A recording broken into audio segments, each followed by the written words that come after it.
కొన్ని కార్యాలు జరగకపోతే ఒక బోర్డు పెడతాం మనం. ఏంటా బోర్డు? ఇది దేవుడి చిత్తం. మనలో అల్ప విశ్వాసం ఉండొచ్చు, లేకపోతే దేవుడు పరీక్ష ఉండొచ్చు, మనలో అవిశ్వాసం ఉండొచ్చు, మనలో కొన్ని సందర్భంలో లోకంలో ఏకమైనప్పుడు కావచ్చు ఆ కార్యాలు జరగకపోతే దానికి ఒక పేరు పెడతా. ఏమనంటే ఇది దేవుడి చిత్తము కాదు అని. వాళ్ళు కూడా అదే అనుకున్నారు. కానీ అప్పుడు దేవుడు ఏమంటున్నాడు తెలుసా? నువ్వు నమ్మితే దేవుడు మహిమను చూస్తావు.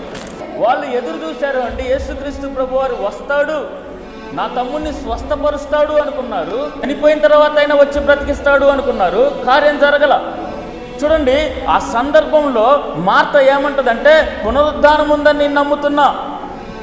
యేసుక్రీస్తు ప్రభువారి మీద కోపం రాలా, యేసుక్రీస్తు ప్రభువారి మీద అసహనం ప్రదర్శించలా. ఎందుకు రాలా? మా ఇంట్లో ఎన్నిసార్లు నీకు భోజనం పెట్టలా, ఎన్నిసార్లు నీకు ఆతిథ్యం ఇవ్వలా? లూకాసు వార్త 10వ అధ్యాయంలో మీరు గమనించినట్లయితే ఎన్నిసార్లు మార్తా మరియా యేసుక్రీస్తు ప్రభువారికి ఆతిథ్యం ఇచ్చారు. ఎందుకు యేసు ప్రభు పక్షపాతం చూపించాడు మా పట్ల? మనం కూడా కొన్నిసార్లు మాట్లాడతామండి. ఏమనంటే వాళ్ళ ఇంట్లో జరుగుతుంది, మా ఇంట్లో జరగట్లా. వాళ్ళ ఇంట్లో కార్యం జరుగుతుంది, మా ఇంట్లో జరగట్లా. వాళ్ళకి స్వస్థత వస్తుంది, మాకు రాట్లా. వాళ్ళ ఇంట్లో డబ్బులు బాగున్నాయి, మా ఇంట్లో ఉండట్లా. ఇలా పక్షపాతం ఏమో దేవుడికని మనం అనుకుంటాము. కానీ ఎవరికైతే ఆలస్యం చేస్తున్నాడో నా దేవుడు గొప్ప అద్భుతం చేయబోతూ ఉన్నాడు. హల్లెలూయా.